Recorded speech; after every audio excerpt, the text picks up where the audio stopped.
Assalamualaikum warahmatullahi wabarakatuh. Saya Trio Akbar dengan NIM 15200-373 dari kelas 154A07. Ingin menjelaskan tentang bencana alam banjir. Pertama, pengertian banjir.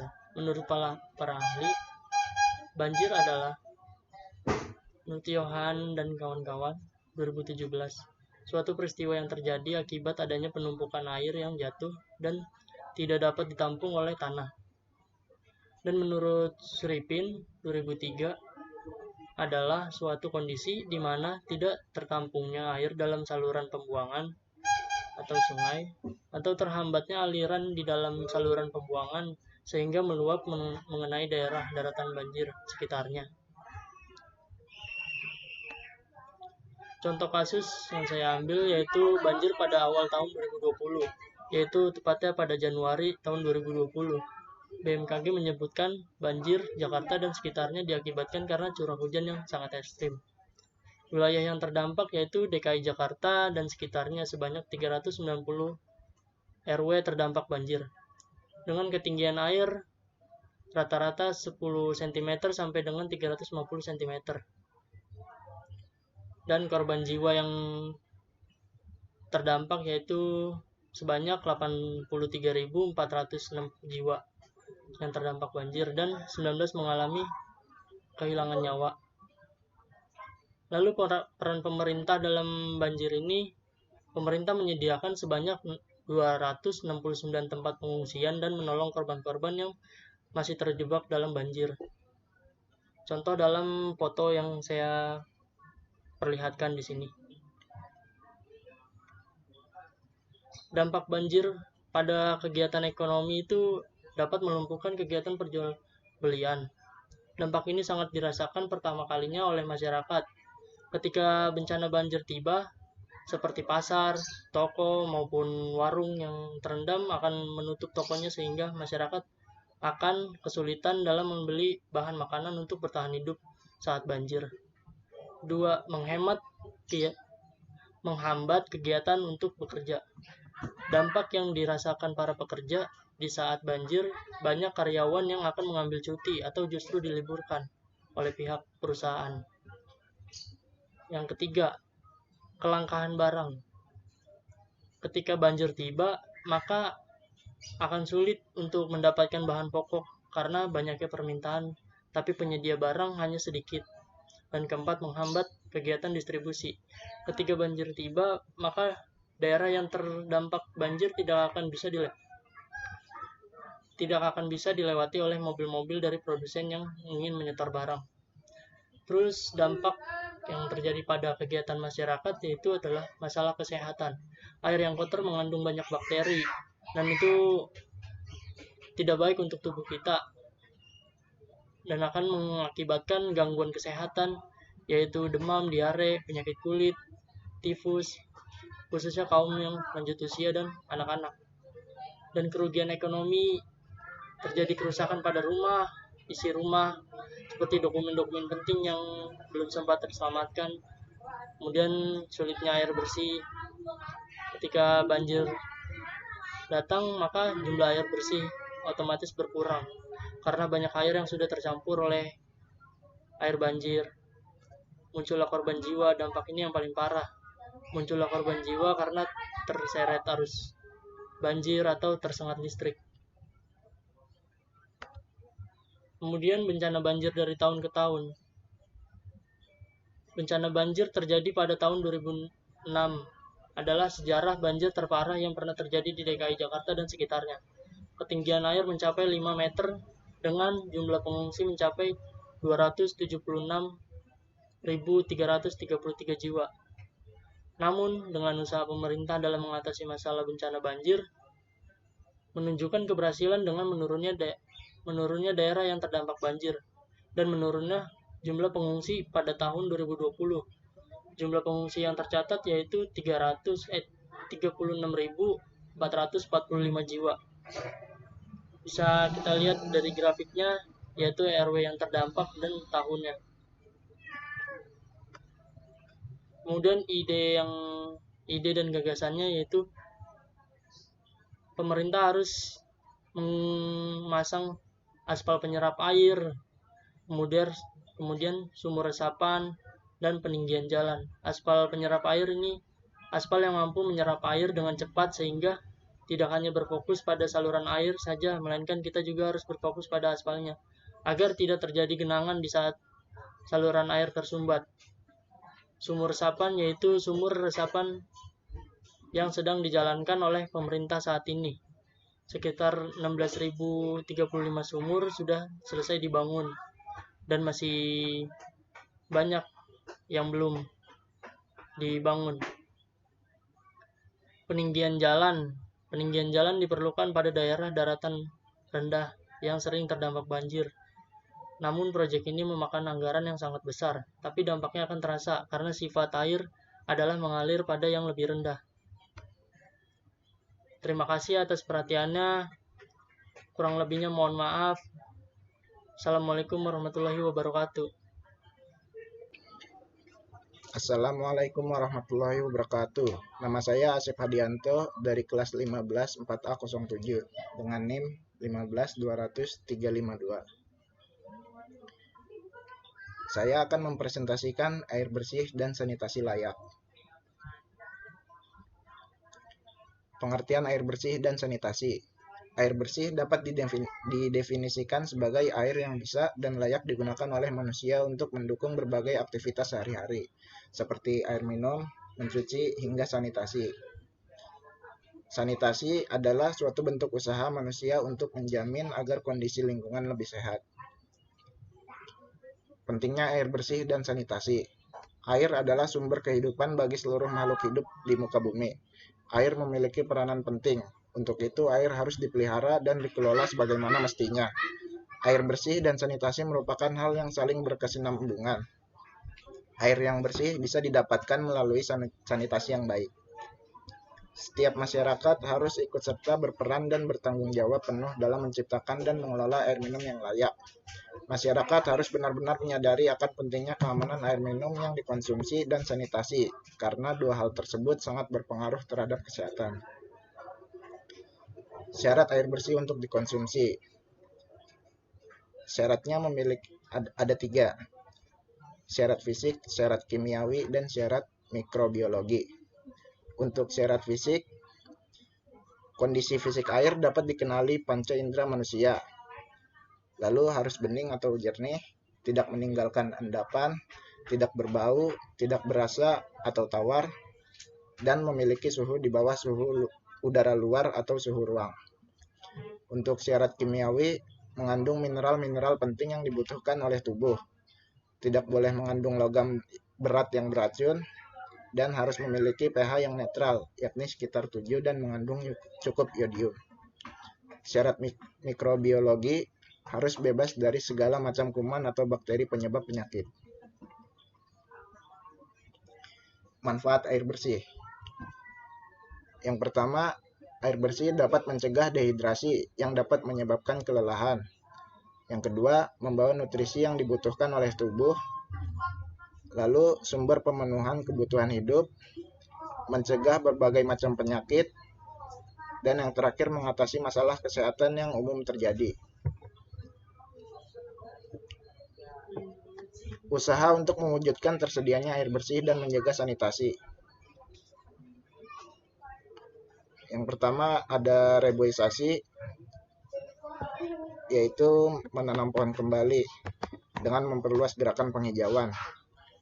Lalu ada penyuluhan dengan memberikan kesadaran terhadap masyarakat tentang arti lingkungan hidup. Lalu pengawasan terhadap penggunaan jenis-jenis zat kimia dan pestisida. Selanjutnya, tindakan tegas terhadap pelaku pencemaran lingkungan dan pencemaran air. Meminimalkan pembuangan dan pelepasan bahan kimia berbahaya dan limbah yang tidak diolah. Lalu, membangun toilet umum yang memadai dan merata. Melakukan 3M, menguras, menutup, dan menimbun. Yang terakhir ada menjaga kebersihan toilet atau kamar mandi dan saluran air. Sekian presentasi dari saya, kurang lebihnya mohon maaf. Wassalamualaikum warahmatullahi wabarakatuh. Assalamualaikum warahmatullahi wabarakatuh. Saya Renaldi Salam dari kelas 15 4A07 dengan NIM 152000261. Di sini saya akan mempresentasikan kehidupan sehat dan sejahtera. Apa sih kehidupan sehat dan sejahtera itu? Hidup sehat merupakan keadaan hidup seseorang yang terbebas dari segala masalah rohani atau mental maupun masalah jasmani atau fisik. Dapat diartikan juga bahwa orang yang terhindar dari suatu penyakit berarti dia mempunyai pola hidup yang sehat. Pola hidup sehat adalah suatu upaya seseorang untuk membuat tubuhnya tetap sehat. Pola hidup sehat dilakukan dengan cara memperhatikan segala sisi dalam kondisi kesehatan. Kehidupan sehat dan sejahtera. Sedangkan kehidupan sejahtera adalah kehidupan di mana suatu masyarakat merasakan tentram, aman, damai, adil, dan juga makmur. Atau bisa diartikan juga sebagai kata atau ungkapan yang memberikan arti kepada keadaan yang baik dan tentram, dan kondisi di mana seluruh orang yang berada di dalamnya dalam keadaan yang sehat, makmur, dan juga damai. Pentingnya kehidupan sehat dan sejahtera itu, pentingnya menerapkan gaya hidup sehat dapat dimulai dari diri sendiri, yaitu dengan mengurangi kebiasaan yang tidak baik bagi kesehatan, serta mengurangi segala perilaku-perilaku yang kurang baik, yang dapat memicu timbulnya pertengkaran sehingga jauh dari kehidupan yang sejahtera. Hidup sehat dapat berupa kebiasaan memulai hidup tanpa rokok, tanpa obat-obatan terlarang, dan hidup sehat tanpa rokok dan asap rokok. Dengan menerapkan kehidupan yang sehat akan menjadikan hidup lebih bahagia. Hal ini dikarenakan hidup sehat dapat meningkatkan suasana hati. Sebab dengan menjalankan hidup selain dapat meningkatkan suasana hati, menjaga hidup sehat juga dapat meningkatkan rasa percaya diri. Hal tersebut dikarenakan dengan adanya hidup sehat dengan melakukan olahraga secara rutin serta mengatur pola makan sehat dapat menstimulasi produksi hormon endorfin yang ada di dalam tubuh. Hal inilah yang dapat menjadikan seseorang menjadi lebih merasa bahagia dan rileks.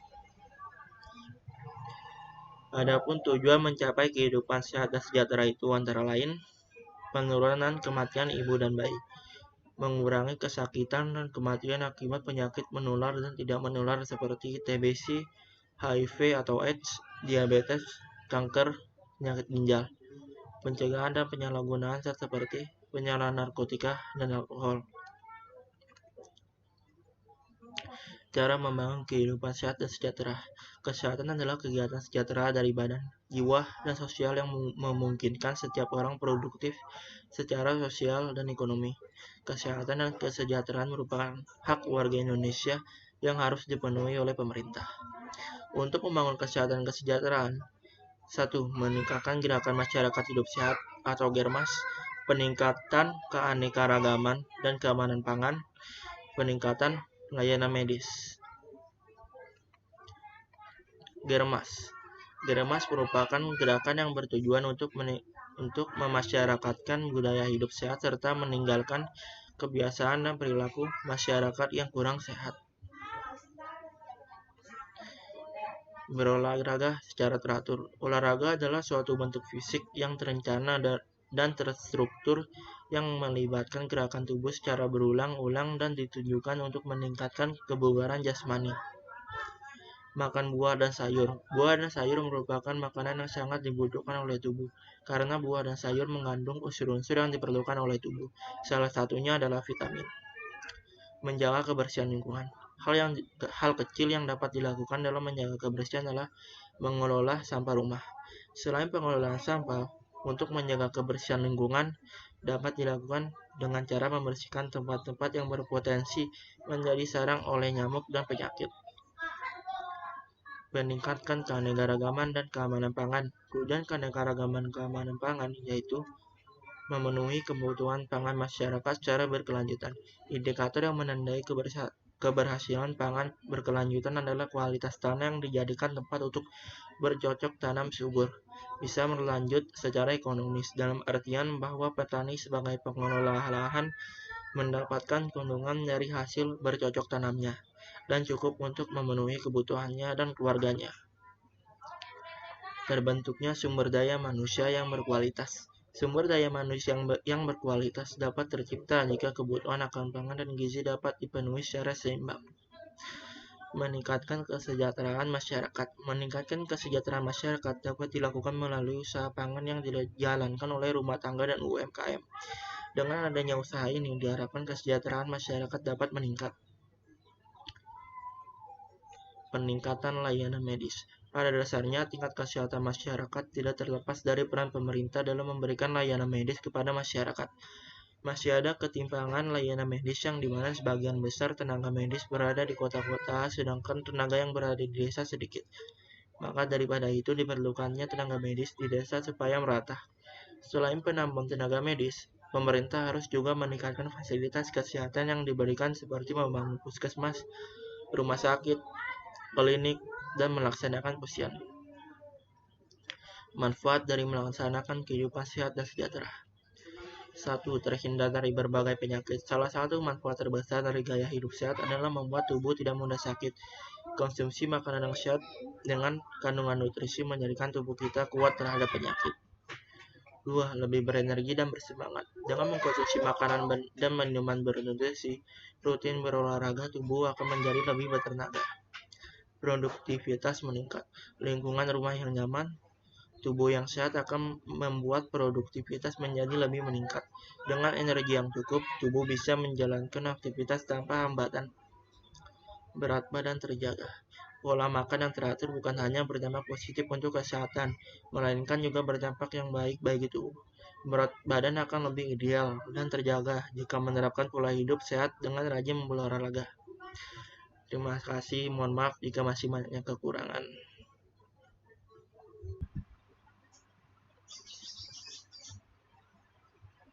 Assalamualaikum warahmatullahi wabarakatuh. Saya Vicky Maulana dengan NIM 1520388 dari kelas 15 4A 07 yang akan mempresentasikan konservasi satwa liar dengan judul burung cucak hijau kian langka. Pengertian cucak hijau. Cucak hijau atau cicak daun besar adalah spesies burung dengan ciri utama bulu berwarna hijau. Nama ilmiahnya adalah Chloropsis sonerati dan termasuk dalam keluarga Chlorosephidae. Adapun 3 jenis cucak hijau yang ada di Indonesia dan juga dilindungi. Yang pertama, cucak hijau Kalimantan. Dengan ciri-ciri warna bulu hijau kebiruan yang terang atau cerah. Kedua, badan burung tidak terlalu besar, sehingga kalah dari daerah Sumatera dan Banyuwangi. Ketiga, topeng burung yang berwarna hitam tidak terlalu rata, terlalu panjang ke bawah.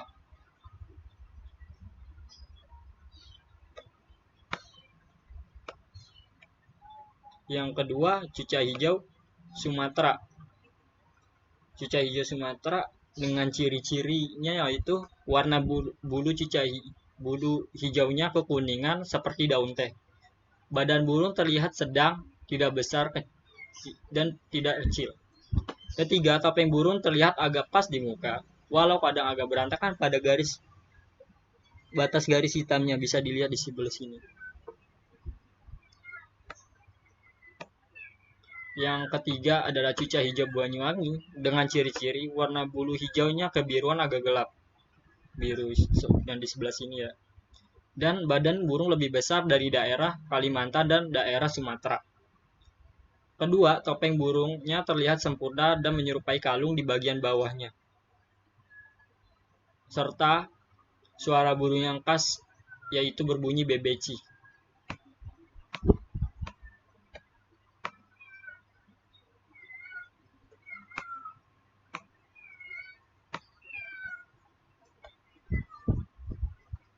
Di sini adalah contoh kasus kepunahan, pemburuan. Bisa dilihat pemburuan di sini, gambar di sini. Ini yang berbentuk lem, juga ada yang berbentuk tali, dan masih banyak yang lainnya. Kerusakan hutan bisa disebabkan dari kebakaran hutan ataupun penebangan pohon secara liar. Ketiga, pencemaran air, bisa dilihat sampah yang penumpukan di sini, dan juga bisa juga dari sampah pabrik atau limbah pabrik yang di bawah arus sungai. Dan yang terakhir, dijual di pasar burung. Sudah di pemburuan yang berhasil hidup akan dijual dan dibersihkan dengan minyak agar bulunya tidak banyak yang rusak.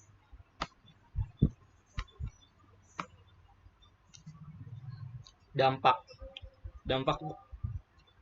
ada 3 dampak kalau cuaca hijau punah.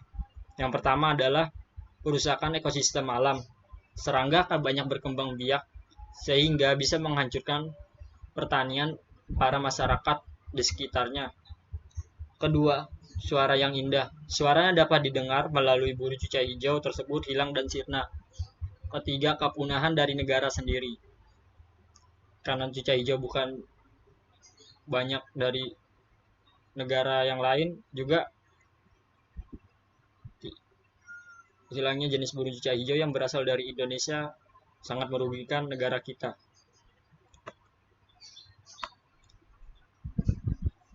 Solusi. Kementerian sudah mengeluarkan peraturan Menteri Lingkungan Hidup dan Kehutanan Republik Indonesia nomor pasal 20 tahun 2018 tentang jenis tumbuhan dan satwa yang dilindungi, sehingga tepat pada bulan Agustus tahun 2020 semua pemelihara burung cuca hijau harus membuat sertifikat BKSDA. Bila pemilik atau pemelihara tersebut tidak mempunyai sertifikat BKSDA secara resmi, maka dinyatakan bahwa kepemilikan atas hewan tersebut akan menjadi ilegal. Dan melanggar pasal tersebut akan dipidana 50 tahun penjara dan denda paling banyak 100 juta rupiah. Sedangkan bagi yang lalai melakukan pelanggaran tersebut dapat dipidana 1 tahun dan denda paling banyak setengah denda awal, sekitaran paling banyak 50 juta. Ini adalah contoh surat keterangan kepemilikan satwa yang dilindungi dan atau tidak dilindungi oleh undang-undang. Dan isi tersebut adalah nama kepemilikan, umur kepemilikan, NIK nomor kepemilikan, alamat rumah, dan alamat rumah yang memelihara burung tersebut, serta nomor HP. Dengan ini menekan bahwa saya telah menyimpan, memiliki, memelihara, menangkarkan, atau memperjualkan jenis satwa antara lain. Di sini kita bisa lihat jenis satwanya, tulis cuca hijau, dengan umur masing-masing 3-2 tahun, ada jumlahnya jantan, totalnya adalah 2 burung. Bukti asal-usul satwa, faktor pembelian, dan lainnya, itu di sini bisa ditulis dari pasar burung maupun hutan, tapi karena asal usulnya tidak jelas, jadi bisa ditulis dengan tahunnya saja, tahun pembelian. Dan keterangan ini ada di kaki burung. Ini kaki burungnya dengan nama dan nomor.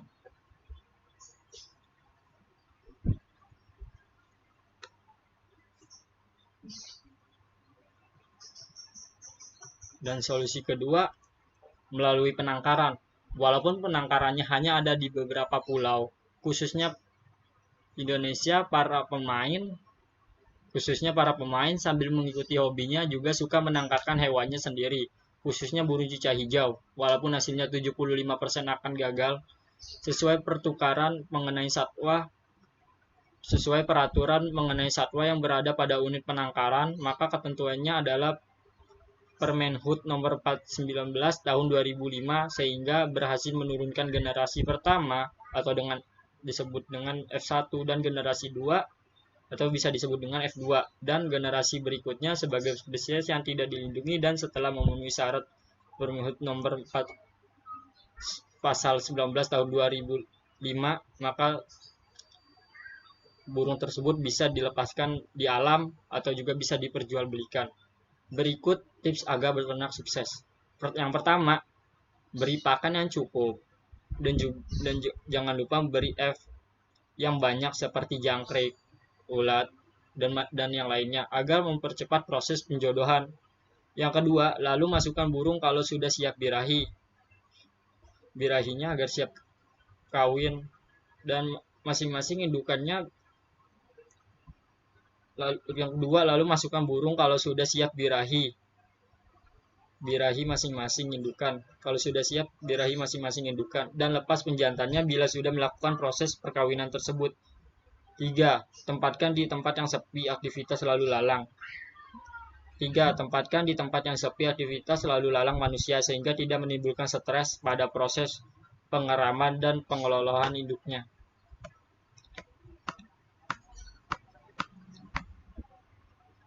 Terima kasih. Mohon maaf bila ada kekurangan dan kesalahan dari saya.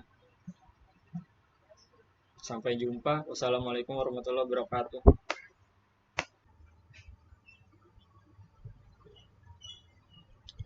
Assalamualaikum warahmatullahi wabarakatuh. Saya Muharraf Yahsan Hermawan dengan NIM 15.202.59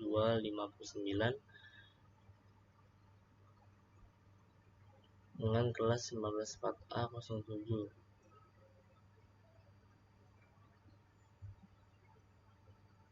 Saya di sini akan mempresentasikan korupsi. Untuk pengertian korupsi, korupsi adalah penyelewengan atau penyalahgunaan uang negara, perusahaan, organisasi, yayasan, dan sebagainya untuk keuntungan pribadi atau orang lain. Sejak didirikannya KPK atau Komisi Pemberantasan Korupsi di Indonesia, kini Indonesia berada di urutan 96 dari 180 negara dari sebelumnya peringkat 102. KPK merupakan lembaga negara yang dibentuk dengan tujuan untuk memberantas tindak pidana korupsi yang terjadi di Indonesia. KPK bersifat independen dan bebas dari pengaruh kekuasaan manapun dalam melaksanakan tugas dan wewenangnya. Contoh kasus pertama adalah proyek Wisma Atlet Hambalang. KPK berhasil memberantas korupsi di keanggotaan Dewan MPR atau DPR Republik Indonesia. Contohnya, proyek besar Wisma Atlet Hambalang Bogor yang berhasil diberantas oleh KPK. Proyek Wisma Atlet Hambalang yang bernilai 1,7 triliun dan kasus ini telah merugikan negara sebesar 706 miliar. Ada beberapa anggota DPR yang ikut terjerat kasus korupsi tersebut dan mereka adalah anggota-anggota DPR dari salah satu partai terbesar di Indonesia. Selain dari kalangan pejabat atau anggota DPR, tersangka korupsi Hambalang juga menyeret 2 kontraktor. Mereka adalah Direktur PT Dutasari Citra Lares yang merupakan subkontraktor proyek Hambalang dan mantan Direktur Operasional PT Adikarya Persero Terbuka selaku kontraktor. Pada contoh kasus kedua adalah korupsi bansos atau bantuan sosial. KPK juga berhasil memberantas kasus pada saat pandemi COVID-19 yang belum lama terjadi, yaitu korupsi bansos yang melibatkan mantan Menteri Sosial sebagai tersangka kasus dugaan suap bantuan sosial penanganan pandemi COVID-19 untuk wilayah Jabodetabek tahun 2020. Menurut KPK, kasus ini bermula dari adanya program pengadaan bansos penanganan COVID-19 berupa paket sembako di Kemensos tahun 2020 dengan nilai sekitar 5,9 triliun rupiah. Dalam pelaksanaan proyek tersebut dilakukan dengan menunjukkan langsung pada para rekanan yang diduga disepakati ditetapkan adanya fee dari setiap paket kerja yang harus disetorkan pada para rekanan kepada Kemensos. Untuk setiap paket bansos, fee yang disepakati sebesar 10.000 per paket sembako dari nilai 300.000 per paket bansos. Upaya pencegahan korupsi. Yang pertama ada upaya preventif, kedua upaya detektif, dan ketiga upaya represif. Pada upaya preventif adalah usaha yang dilakukan untuk pencegahan korupsi yang diarahkan supaya dapat meminimalisasi terjadinya korupsi serta penyebab peluang seseorang melakukan tindak korupsi. Yang kedua, upaya detektif. Upaya detektif adalah usaha yang dilakukan untuk mengamati dan mendeteksi banyaknya kasus-kasus korupsi dengan cepat dan tepat supaya segera dapat ditindaklanjuti kasus-kasus korupsi tersebut. Yang ketiga, upaya represif. Upaya represif adalah usaha yang dilakukan supaya setiap perbuatan korupsi yang sudah diidentifikasi agar dapat diproses dengan cepat dan tepat, sehingga untuk para pelaku dapat segera diberikan sanksi yang sesuai dengan peraturan perundangan yang berlaku. Untuk kesimpulannya, dari 2 contoh kasus korupsi tersebut di atas di antara korupsi lainnya, kita dapat menyimpulkan pentingnya pengawasan pada proyek di berbagai instansi pemerintahan maupun swasta. karena sangat merugikan negara dan masyarakat Indonesia. Walaupun masih banyak kasus-kasus besar yang belum tertangani oleh pihak KPK maupun kepolisian. Dan perilaku korupsi di Indonesia ini berkaitan erat hubungannya dengan sesuatu kegiatan penyuapan, pengadaan barang dan jasa, serta penyalahgunaan anggaran yang harusnya dilakukan oleh pihak swasta dan pegawai pemerintahan. Oleh karena itu, upaya pencegahan korupsi sangat diperlukan, dan untuk memberantas korupsi tidak cukup dilakukan hanya dengan komitmen semata. Komitmen tersebut harus dapat diaktualisasikan dalam bentuk strategi yang mewakili sesuatu yang dilihat secara lebih luas dan menyeluruh, yang mewakili semua bidang keilmuan.